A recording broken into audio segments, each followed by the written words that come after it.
Nessuno dirà no.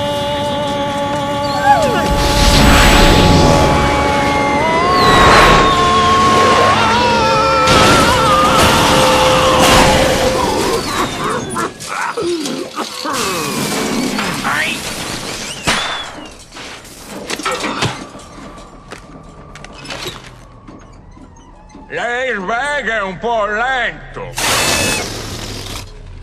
Ma i collaudi si fanno per questo. Sei indeciso.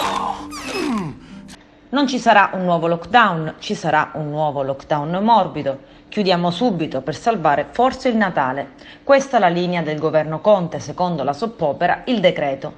Ma non è l'unico indeciso. Adesso il presidente della regione Nello Musumeci ha di nuovo cambiato idea. Mi auguro che un lockdown nelle prossime settimane possa consentire una riapertura a Natale, dice il governatore, che appena martedì aveva ventilato all'Ars l'ipotesi di voler chiedere una deroga alla chiusura dei ristoranti alle 18, posticipandola alle 23. Per farlo ha, nella notte fra mercoledì e giovedì, fatto approvare alla Giunta un disegno di legge che, se varato anche all'Ars, gli consentirebbe di farlo. Tu odi il Natale, vuoi arraffarlo. Salvare il Natale è un finale banale, troppo commerciale.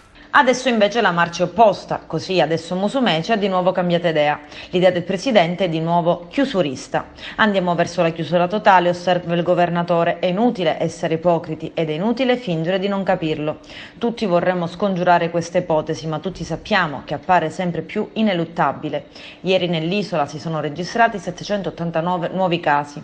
Il totale dei pazienti attualmente positivi è a quota 12.745, quasi il doppio di tutti i casi registrati dall'inizio della pandemia al 30 settembre.